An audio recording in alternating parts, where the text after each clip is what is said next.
You're the mother of my children? Look at all this booze! I bet you have hidden this stuff all over the house, haven't you? Don't you tell me that... Eric Braeden is Nikki's soulmate and ex-husband, Victor Newman, on daytime's most popular soap opera, The Young and the Restless. This year, he won the People's Choice Award for Favorite Male Performer in a daytime series. All that matters to you is this damn bottle! Eric Braeden was born Hans Gudegast in Germany during World War II. He grew up with two brothers, and his father was the town mayor. Hans began his acting career in the United States when he was 20 years old with a bit part in the film Operation Eichmann. Kisner's worried about many things. He also would like to see you. In 1966, he was hired for the role of Captain Hans Dietrich in the TV series Rat Patrol. Sherman tanks, there must be 9 or 10 of them. Sherman tanks. Move out. Radio for tank support. He changed his name to Eric Braeden when he made the feature film Colossus, The Forbin Project, in 1970. The producer told him anyone playing the lead in an American film should have an American name. Yes, Mr. President, for the time being, I should be the only one allowed to communicate with the system because Colossus deals in the exact meaning of words, and one must know precisely what to ask for. In the 70s, Eric played a lot of small parts on TV and in films. In 1980, he landed the series that made him a star, Victor, on Young and the Restless. She'll pull through this, Douglas. She'll be fine after the surgery. Victor is rich, sexy, arrogant, and as our Jill Rappaport found out, a lot more philanderous than the real Eric Braeden. Over the years, we've seen Victor have a few relationships in Genoa City. I think you've probably been with every woman. Is that safe to say?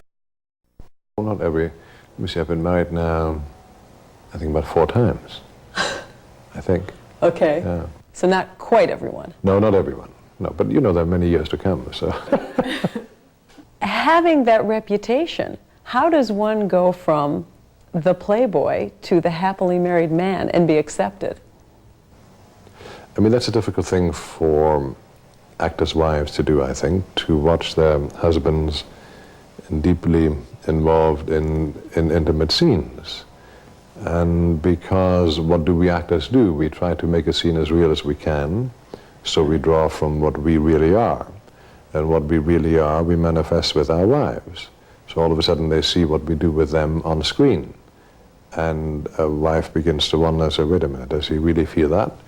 Does he not feel that? And of course most wives are, and mine is very sophisticated about this whole process. But nevertheless, there are moments when I think it becomes disturbing. You and your wife have been married for almost 25 years. Mm-hmm. What's the secret to your successful marriage? A lot of forgiveness, a lot of patience. You have to first, of course, love them, but you have to like them and like who they are. You take a chance when you get married.